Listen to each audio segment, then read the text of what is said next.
रसोई ले लें, उसमें जो हमारे मसाले हैं जी, काली मिर्च है, मेथी है, अदरक है, लहसुन है, जितने भी आप मसालों के नाम लेंगे तो वो सब आयुर्वेद ही है। बहुत ज़रूरी है। तो डॉक्टर साहब, हार्ट डिजीज जो दिल की बीमारी है उसका होने का मुख्य कारण ये है कि एक हिस्सा जो है आप सॉलिड जो ठोस पदार्थ हैं उनसे भरेंगे जी, एक हिस्सा जो है लिक्विड जो तरल पदार्थ है उनसे लेंगे, हाँ जी, हाँ जी। और एक हिस्सा उसका खाली।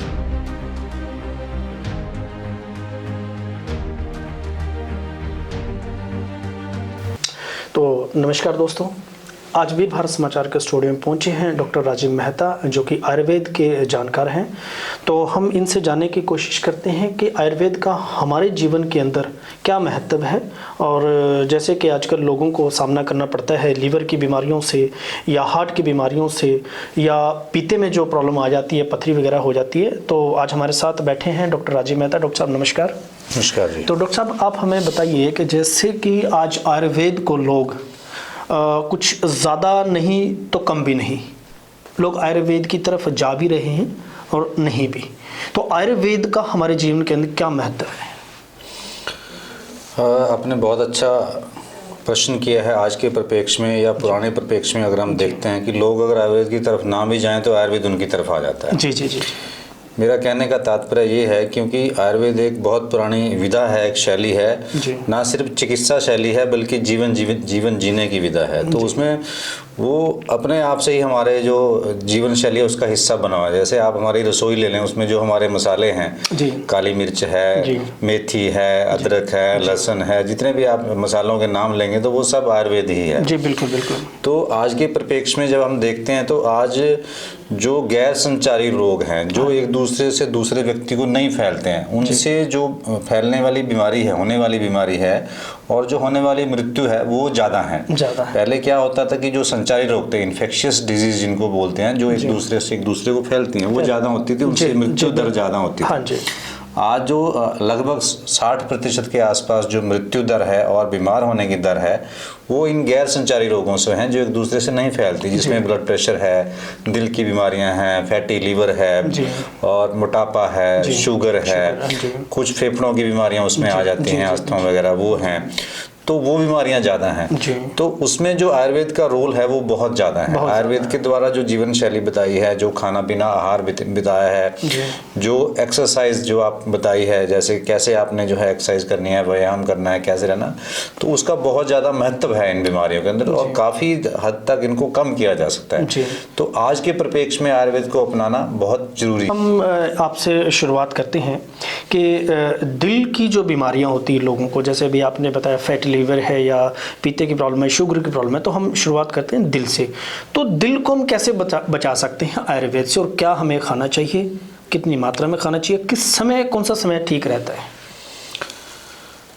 लगभग 25% जो है, 25% जो मौतें हैं और बीमारियां, जैसे मैंने आपको बताया था 7%, उन 60% का 25% जो है, चौथाई हिस्सा जो है वो दिल की बीमारी है, दिल से बीमार होने वाले, मरने वाले लोगों का है। बिल्कुल बिल्कुल। और ये जो मृत्यु है ये भी उस समय में होती है जब परिवार का जो व्यक्ति है वो अपने मतलब उस समय में होता है जब वो अपने परिवार को पालन पोषण करता है, कमाई करके घर लाता है, उसके सिर पे जो है घर चलता है, पूरा घर का बर्डन उनके ऊपर, बर्डन मतलब रिस्पॉन्सिबिलिटी, जिम्मेदारी सारी उनके ऊपर होती है।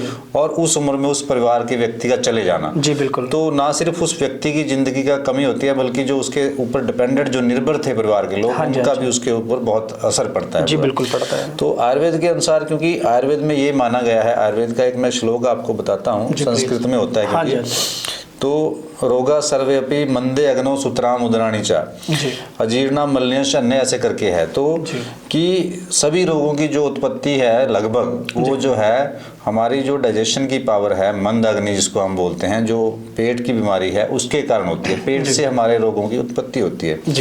तो आयुर्वेद के अंदर ये बताया गया है कि हमने खाना कैसे खाना है, कितना खाना है, कब खाना है। तो उसके अनुसार अगर हम चलते हैं, और आज के परिप्रेक्ष्य में अगर जो वर्ल्ड हेल्थ ऑर्गेनाइजेशन है उसकी भी हम अगर बात करते हैं तो उन्होंने भी हार्ट डिजीज में ये पाया है कि हार्ट डिजीज जो दिल की बीमारी है उसका होने का मुख्य कारण ये है कि हम लोग, हमारा खाना पीना ठीक नहीं है, हम व्यसन देते हैं ज़्यादा, कोई शराब पीता है, कोई तंबाकू का सेवन करता है और कोई व्यसन करता है, हमारा जो जीवन शैली में जो व्यायाम बताया है, एक्सरसाइज जो बताई है, उसकी कमी है। और हमारा जो डाइट है उसमें जो है हम फल और सब्जियां जो लेते हैं उनकी कमी है, वो हम कम लेते हैं। तो इस कारण से जो दिल की बीमारियां वो फैल रही हैं। तो आयुर्वेद की जो आपने बात करी उसमें हमने मतलब आयुर्वेद ने ये बताया कि एक त्रिविध कुक्षु का कंसेप्ट है, त्रिविध कुक्षी, कि जो हमारा पेट है उसको कुक्षी कहा गया, उसको 3 हिस्सों से जो है 3 हिस्सों में बांटना है उसको। ठीक है। एक हिस्सा जो है आप सॉलिड जो ठोस पदार्थ हैं उनसे भरेंगे जी। एक हिस्सा जो है लिक्विड जो तरल पदार्थ है उनसे लेंगे। हाँ जी, हाँ जी। और एक हिस्सा उसका खाली रखेंगे। लेकिन आजकल हम क्या करते हैं, शादी में जाते हैं या घर में भी खाते हैं तो पूरा उसको भर लेते हैं, तीसरा हिस्सा खाली नहीं रखते हैं। जी बिल्कुल। तो एक खाने में ये जरूरी है कि जब आप खाना खाते हैं तो उसको 3 हिस्से करके एक हिस्सा उसका खाली रखें, क्योंकि खाने का जो लालच है वो जीभ तक है, वो नीचे जाके नुकसान करता है। तो ये आयुर्वेद का बहुत बड़ा कंसेप्ट है जो हमें फॉलो करना है। ठीक है। दूसरा आयुर्वेद में ये है कि जो खाना है आपने समय के अनुसार खाना है। हाँ जी। आजकल कुछ लोगों की जॉब रात की रहती है, उनका सोना भी गड़बड़ होता है, उनका खाना भी गड़बड़ होता है, शिफ्टों में ड्यूटी होती है, उनका भी खाना गड़बड़ होता है। तो उन लोगों में आप देखेंगे कि पेट की समस्याएं बहुत ज्यादा है। और पेट की समस्या आगे जाके दिल की समस्या को जन्म देती है। तो खाना जो है वो समय पे, मेरे कहने का मतलब है अगर आप नाश्ता 8 बजे करते हैं तो 8 से 9 के बीच में कर लो, आधे घंटे 7:30 से 8:30 9:30 मतलब। तो इसी तरह से आपका जो दोपहर का भोजन है वो समय के अनुरूप कर लें। ऐसा नहीं है कि कभी आप 12 बजे खा रहे हैं, कभी आप 4 बजे खा रहे हैं। ऐसे ही आपका जो रात का खाना है वो सोने से कम 2 घंटे पहले खा लेना चाहिए। ठीक है। तो ये खाने का बताया गया है कि किस समय पे खाना खाना है, कितना खाना खाना है, ये मैंने आपको बता दिया कि कितना खाना है, किस समय पे खाना है। लेकिन अगर व्यक्ति को भूख लगी है तो ये नियम का पालन नहीं करना है, कभी भी खाया जा सकता है जब भूख लगी है। बिल्कुल बिल्कुल। लेकिन बहुत ज्यादा भूख लगी है तो उसमें ऐसा बोला है कि 100 काम छोड़ के पहले खाना खाना चाहिए। तो खाने के समय का ध्यान रखना चाहिए। और खाने में जो है सब्जी और फलों की मात्रा जो है वो ज्यादा रखनी चाहिए। किस प्रकार की सब्जियां जैसे जो भी मौसम की सब्जी होती है। अच्छा, मौसम में जो सब्जी या फल आता है उसका सेवन करें। जैसे आजकल किन्नू आ रहा है तो किन्नू का सेवन करें, केला है तो केले का सेवन करें, पपीते का मौसम है तो पपीते का सेवन करें, गर्मियों में आम का मौसम आ जाए तो आम का सेवन करें, उस टाइम लीची आती है तो लीची का सेवन करें। और हमारे भारतीय उपमहाद्वीप की ये विशेषता है, हमारे यहाँ पे 6 ऋतुएं होती हैं और हर ऋतु का अगला अपना एक अलग फल है, जो है सब्जी है। जैसे आजकल गाजर है, मूली है, शलगम है। गर्मी आएगी तो तुरई आ जाएगी, घिया आ जाएगी, कद्दू आ जाएगा, है ना। तो उन सब का जो सेवन है, जो मौसमी फल और सब्जियां हैं उनका सेवन जो है अपने खाने में हमें करना चाहिए। हाँ, तो डॉक्टर साहब जैसे कि आजकल हमने देखा है कि लीवर फैटी, जैसे भी आपने बात की थी, तो लीवर फैटी है तो लीवर को हम कैसे सेफ रख सकते हैं? क्योंकि लीवर में जैसे पथरी हो जाती है या पित्ते में पथरी हो जाती है, तो लीवर को कैसे बचा के हमें रखना चाहिए? लीवर को खराब होने का मुख्यतः मतलब 2 तरह से बीमारियां लीवर की होती हैं। एक तो इन्फेक्शियस डिजीज जिसकी हम बात करते हैं, जो एक दूसरे से फैलती है, हेपेटाइटिस उससे हो जाती है, A-B-C-D ऐसा करके। तो वो तरह तरह से फैलने का उनका, कुछ जो है ब्लड से फैलती हैं, जैसे हेपेटाइटिस B और C है वो ब्लड के कांटेक्ट से, खून के कांटेक्ट से फैलती है। और हेपेटाइटिस A है, हेपेटाइटिस E है, ये जो बीमारियां हैं ये मतलब खाने पीने से एक दूसरे को, फीको और रूट हम बोलते हैं, उससे फैलती हैं। और दूसरी तरह की बीमारियां होती हैं जो इन्फेक्शियस नहीं होती हैं, जैसे आपने फैटी लीवर की बात की। फैटी लीवर की बात, जो फैटी लीवर है और जो दिल के रोग की हमने बात करी, और जो स्ट्रोक की हमने बात करी, जो मोटापे की हमने बात करी, जो शुगर की हमने बात करी, ये सब आपस में संबंध रखती हैं बीमारियां कहीं ना कहीं। जिसको फैटी लीवर है उसको दिल की बीमारी होने का खतरा भी है। जिसको फैटी लीवर है उसको शुगर होने का खतरा भी है। जिसको ब्लड प्रेशर है उसको फैटी लीवर भी हो सकता है। जिसको फैटी लीवर है उसको ब्लड प्रेशर भी हो सकता है। मतलब आपस में ये जुड़ी हुई है। मतलब कहने का मूल ये है कि लीवर को सेफ रखें तो कोई भी बीमारी हमें नहीं लग सकती। लीवर को सेफ रखेंगे तो उसको दिल की बीमारी होने के चांस कम रहेंगे। ऐसा नहीं है कि बिल्कुल बंद हो जाएंगे, उसके और भी कारण क्योंकि रहते हैं। तो लेकिन लीवर का जो इफेक्ट उसके ऊपर पड़ना है वो नहीं पड़ेगा। जी, जैसे लीवर फैटी हो जाता है या लीवर जैसे कह देते हैं कि लीवर सूज गया है या सूजन आ गई है लीवर के ऊपर, तो उसको कैसे हम सेफ रख सकते हैं, कैसे बचा सकते हैं? आई मीन जैसे हम आयुर्वेद की अगर बात करते हैं या हम डॉक्टरों के पास नहीं जाना, घर का कोई ऐसा नुस्खा होना चाहिए कि लोग अपने घर पे भी उसको करके अपने लीवर को सेफ रख सकते हैं? फैटी लीवर से बचने का सबसे अच्छा तरीका जो है वो है शारीरिक व्यायाम। वो सबसे पहले आता है कि आपने जो है अपनी ज़िंदगी में जो है हफ्ते में जो 18 से 60 साल के लोग हैं जो ठीक ठाक हैं, उनको चाहिए कि वो हफ्ते में कम से कम 150 मिनट की शारीरिक कसरत जो है वो अपनी दिनचर्या में शामिल करें। जरूर करें। उसका ये है कि वो दिन में कभी भी आप कर सकते हैं, लेकिन ये है कि आपका जो है पेट है वो खाली रहना चाहिए, खाना हजम हो चुका होना चाहिए। खाने के 2 या 3 घंटे बाद जब आपको लगे खाना हजम हो गया तो आप उसको कर सकते हैं। खाने के तुरंत बाद जो है किसी भी तरह का व्यायाम जो है नहीं करना चाहिए, तो लीवर के लिए सबसे ज्यादा ये जरूरी है। दूसरा शराब बहुत नुकसान करती है और लीवर को फैटी बनाती है। तो शराब का सेवन जो है, खास तौर पे जिन लोगों को पता लग गया कि हमें लीवर फैटी है और हमारा लीवर मतलब ठीक नहीं काम कर रहा है, जिनके जो टेस्ट है वो ये दिखा रहे हैं कि लीवर जो है फैटी है, तो उन लोगों को शराब का सेवन जो है वो बिल्कुल ही बंद कर देना चाहिए। वैसे तो सबको ही बंद करना चाहिए, पर खास तौर पे उन लोगों को जो है बिल्कुल शराब का सेवन नहीं करना चाहिए। हाँ, कुछ ऐसी हम देखा हमने कि जो लोग शराब नहीं पीते हैं उनका भी लीवर फैटी हो जाता है। जो मैंने आपको व्यायाम की बात करी तो वो शामिल नहीं कर। दूसरा, आप जैसे आप हमारी दवाइयों की बात करते हैं, आयुर्वेद की बात करते हैं, तो खाने का हमने पहले चर्चा करी कि कैसे खाना है, कितना खाना है, उस चीज का ध्यान रखना है। एक्सरसाइज की हमने चर्चा करी, उस चीज का ध्यान रखना है। शराब नहीं पीनी, उस चीज का ध्यान रखना है। फिर आती है दवाई की बात उसके बाद। पहले इन चीजों को आप फॉलो करेंगे, दवाइयां तो बाद में। जैसे हमारे जो सिस्टम है वो डॉक्टर की सलाह से लेनी चाहिए। जैसे आरोग्यवर्धनी वटी आती है, कुमारी आसव आता है, तो इस तरह की बहुत सारी, उसमें मकोए आती है, उसमें अदरक भी आता है, उसमें काली मिर्च भी आती है। कासनी एक हमारी दवाई होती है, कासनी उसमें आती है। भूम्यामल की एक हमारी फाइलेंथस एम्बलिका जो है वो आती है, फाइलेंथस एमरस। तो इस तरह की बहुत सारी दवाइयां होती हैं जो लीवर की बीमारियों में काम आती हैं। लेकिन ये दवाइयां जो हैं वो किसी भी डॉक्टर की सलाह के साथ ही लेनी चाहिए, मतलब। लेकिन जो व्यक्ति अपने आप से कर सकता है वो हमने चर्चा करी, जो डॉक्टर की सलाह से लेनी चाहिए वो जो है ये दवाइयाँ जो है वो डॉक्टर की सलाह के साथ ली जा सकती हैं। तो जैसे लोगों में शुगर बढ़ जाता है, तो शुगर को कैसे कंट्रोल कर रहे हैं आयुर्वेद के माध्यम से, या वैसे लोग? देखिए, अभी आपने बताया कि चर्चा की आपने कि व्यायाम करना चाहिए, कसरत करनी चाहिए, तो आयुर्वेद का इसके अंदर क्या महत्व है? आयुर्वेद में जो है इसको मतलब प्रमेय रोग के नाम से जाना जाता है, मधुमेह भी कहते हैं। प्रमेय के कई प्रकार है, उसमें मधुमेह एक प्रकार है। तो उसमें क्या होता है कि जो शरीर होता है वो जो हमारे शरीर में शुगर जाती है उसको हजम नहीं कर पाता या कम हजम करता है। शुगर की मात्रा जो है ब्लड में, शरीर में बढ़ जाती है, और वो शुगर जो है वो तकरीबन आप किसी भी शरीर के अंग का नाम ले, सबको नुकसान करती है। वो बालों को भी नुकसान करती है, वो आंखों का भी नुकसान करती है, वो ब्रेन का भी नुकसान करती है, वो हार्ट का भी नुकसान करती है, वो लिवर का भी नुकसान करती है। जिस भी आप अंग का नाम लेंगे उसका शुगर नुकसान करती है। तो जो हमने चर्चा करी कसरत की, तो कम से कम भी आधे पौने घंटे की जो सैर है वो शुगर वाले व्यक्ति को या जिस किसी को जो रिस्क पे है उसको करनी चाहिए। और दूसरी बात जो है, उनको खाने में जो चीनी और चीनी से बने जो पदार्थ हैं वो बिल्कुल जो है वो जिनको खतरा है उनको भी और जिनको हो चुकी है उनको भी वो बिल्कुल बंद कर देना चाहिए। मतलब उसके बारे में जो भी आपकी डॉक्टर ने दवाई शुरू करी है वो समय पे जो है लेनी चाहिए।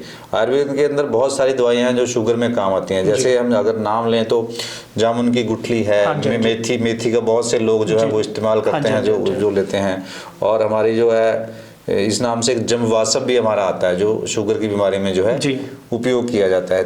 त्रिफला के 3 जो हैं, हरड़ है, बहेड़ा है, आंवला है, वो जो है वो इसमें काम आते हैं उसके अंदर। अब जैसे कि हम चीनी बंद कर देते हैं या चीनी की कोई चीज़ बंद कर देते हैं, मिठाई बंद कर देते हैं या चाय बंद कर देते हैं, तो गुड़ भी एक शायद मेरे हिसाब से देसी उसमें आयुर्वेद में आता होगा, गुड़ की अगर चाय पिए। कुछ हमारे समाज में ये मिथ है कि गुड़ से शुगर नहीं होती है, शक्कर से शुगर नहीं होती है। तो कुछ लोग क्या करते हैं, हम चीनी डाल के नहीं गुड़ डाल के जो है या शक्कर डाल के ले लेंगे तो उससे हमारी शुगर कंट्रोल। यही मेरे साथ कभी हम बैठे हुए थे कहीं, तो यही बात हुई कि मुझे शुगर है, आप चीनी की चाय मत बनाना, गुड़ की चाय बनाना। तो मैं वहाँ से मैं कहा डॉक्टर साहब आएंगे, डॉक्टर साहब से हम पूछेंगे। नहीं, ये बिल्कुल मिथ है, ऐसा कुछ नहीं है। बिल्कुल जो गुड़ है और शुगर है उससे शक्कर है उससे भी जो है उतना ही खतरा है, उतना ही प्रभाव जो है पड़ना है शुगर के ऊपर जितना चीनी से पड़ना। किसी भी तरह का जो मीठा है उससे शुगर जो है वो आपकी बढ़ेगी। तो गुड़ या शक्कर जो है इन चीज़ों का भी जो है परहेज जो है शुगर वाला व्यक्ति है उसको करना चाहिए। जी, तो अभी जैसे कि अब पीते की अगर हम बात करते हैं तो पीते के अंदर पथरी हो जाती है, तो इस पथरी को कैसे हम निकाल सकते हैं? आयुर्वेद का इसके अंदर कोई ऐसा चमत्कारी कोई रामबाण है जैसे कि पीते के अंदर पथरी हो जाए? तो आयुर्वेद यहाँ पे कितनी अपने आप को देखता है कि भाई आयुर्वेद के अंदर क्या शक्ति है? मैंने आयुर्वेद के अंदर ऐसा कहीं पढ़ा नहीं है कि पित्ते की पथरी जो है किसी आयुर्वेदिक दवाई से या किसी तरह से उसको निकाला जा सके। पित्तों को अगर पथरी हो जाती है और वो अगर तो वो किसी तरह का नुकसान नहीं कर रही है तो उसको लगभग जो है डॉक्टर्स उसको छेड़ते नहीं है कि पड़ी रहने देते हैं। जी। लेकिन जब वो नुकसान करने लग जाती है, जो पित्ते वाली नाली है उसमें आ जाती है, या उसकी वजह से पित्ते में सोजिश हो जाती है, या व्यक्ति को मतलब दर्द होता है बार बार जो उसकी दिनचर्या में रुकावट बनता है, तब उसको निकलवाना ही पड़ता है। लेकिन ऐसा देखा गया है कि जो लोग लिक्विड जो तरल पदार्थ होते हैं उनका ज़्यादा सेवन करते हैं तो उनमें पित्ते की पथरी होने के जो चांसेस हैं वो कम रहते हैं। जो लोग पानी ज़्यादा पीते हैं, और पित्ते की पथरी मोस्टली ज़्यादातर जो है जो स्त्रियां होती हैं उनमें ज़्यादा होती हैं, और वो भी जो 40 साल से ऊपर की होती हैं, और जिनमें थोड़ी सी जो है फैटी होती हैं, मेदस्वी होती है, मोटी होती हैं, तो उनमें जो है, और जिनमें जो है अभी मेनोपॉज का समय नहीं आया होता है, जो अभी बच्चे पैदा कर सकते हैं, उन स्त्रियों में जो है पित्ते की पथरी होने के जो चांस हैं वो ज़्यादा रहते हैं। तो आयुर्वेद का इसमें मैंने कहीं पढ़ा नहीं है कि बहुत ज़्यादा रोल हो पित्ते की पथरी निकालने में। अच्छा, मतलब इसमें पित्ता तो पथरी हो जाए तो एंड बस यही है, या तो अपना ध्यान रखें या पित्ता निकलवा। तो अभी देखिए हम खाने पीने की बात करते हैं, आपको बीच में रोक रहा हूँ, मैं माफ़ी चाहता हूँ आपसे।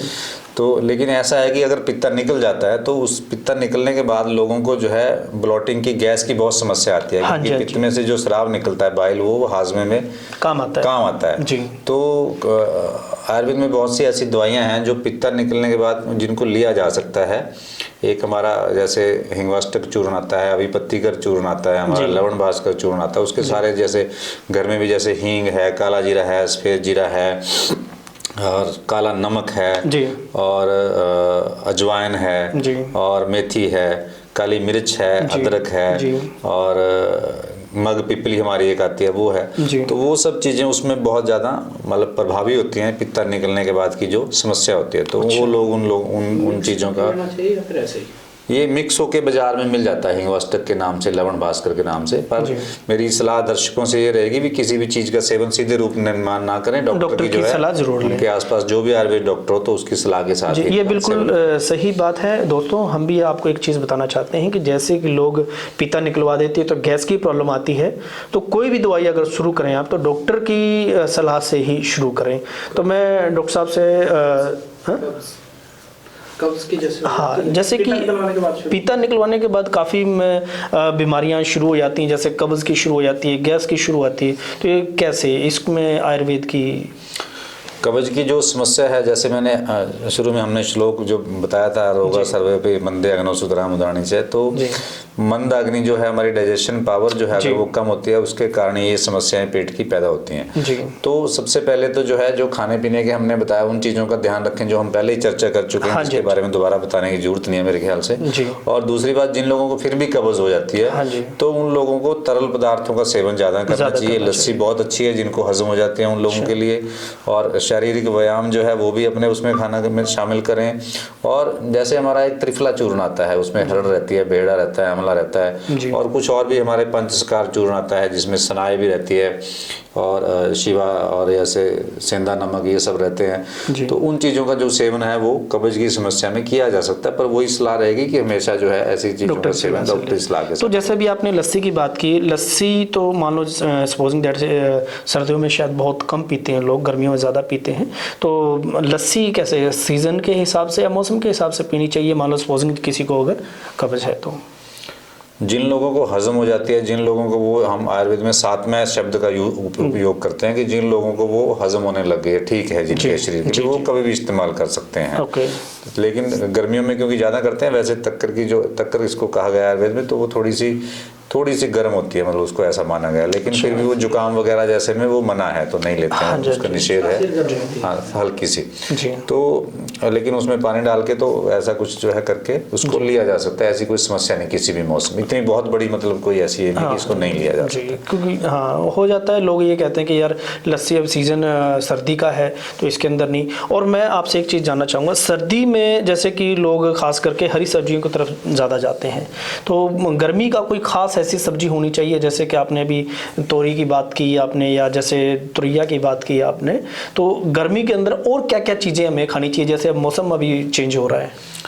गर्मी के अंदर जैसे मैंने आपको बताया कि हमारे उपमहाद्वीप में ये विशेषता है कि गर्मी के अंदर जो है जो उस समय के फल हैं जी। और सब्जियां उस तरह की आनी शुरू हो जाती हैं जो उपयोगी होती हैं। जैसे आप तरबूज की बात हाँ करें जी। उसमें बहुत ज़्यादा पानी रहता है। हाँ जी, तो जी। गर्मियाँ आएंगी तो पानी हमारा जो है डिहाइड्रेशन होने के जो है चांस बहुत ज़्यादा रहते हैं। तो जी, जी। तरबूज हो गया, खरबूजा हो गया, लीची होगी, आम होगी, हाँ जी। सबके अंदर पानी की बहुत ज़्यादा मात्रा है। हमारा प्याज हो गया है ना, जी, जी। प्याज में पानी बहुत ज़्यादा रहता जी। है। तो इस तरह की जो फल और सब्जियां हैं उनका जो इस्तेमाल है वो किया जा सकता है, किया जाना चाहिए, जिससे हमारी डिहाइड्रेशन भी नहीं होती, पानी की कमी भी नहीं होती शरीर में, और जो पोषक तत्व उस समय के लिए हमें चाहिए होते हैं वो भी हमें मिलते रहते हैं। तो डॉक्टर साहब, चलते चलते आप हमारे दर्शकों को कोई सलाह, कोई मैसेज अगर देना चाहें कि कैसे कैसे आप अपने व्यायाम को जारी रखें, अपने दिनचर्या को जारी रखें, खाने पीने का ध्यान रखें और मौसम में जो चीज़, जो फल सब्जियां आती हैं उनका सेवन करें, तो डॉक्टर साहब आप हमारे सदस्यों को कोई मैसेज देना चाहेंगे, हमारे दोस्तों को? मेरा यही मैसेज रहेगा कि सभी लोगों को जो है, जो भी जैसे हमने बताया खान पीन का, वो पालन करना चाहिए। और उसके अलावा भी सरकार की तरफ से समय समय पर निर्देश आते रहते हैं जी। तो सरकार, जैसे कोविड की बीमारी आई तब सरकार के निर्देश आए थे, कोई बच्चों का टीकाकरण होता है उसके बारे में सरकार के निर्देश आते हैं। तो जो भी सरकार के निर्देश आते हैं समय समय पर उनका पालन करें और अपनी दिनचर्या में जो है वो फल सब्जियाँ ज़्यादा लें, व्यसन का उपयोग कम करें, कोई भी शराब, तंबाकू, गुटखा ऐसी चीज़ों का सेवन ना करें, और साथ में जो है कसरत जो है वो शरीर का नियमित रूप से अपनी दिनचर्या का हिस्सा बनाएं और स्वस्थ रहें, मस्त रहें। ये थे हमारे साथ डॉक्टर राजीव मेहता जो आयुर्वेद के जानकार हैं। तो हमारी भी आपसे प्रार्थना है कि अपने शरीर का ध्यान रखें, अपने व्यायाम का ध्यान रखें, खाने पीने का ध्यान रखें और नशा बिल्कुल ही ना करें, क्योंकि आप नशा करते हैं, आपके साथ बहुत सारे लोग जुड़े हुए हैं, आपकी फैमिली जुड़ी हुई है। तो यही हमारी आपसे प्रार्थना है। नमस्कार।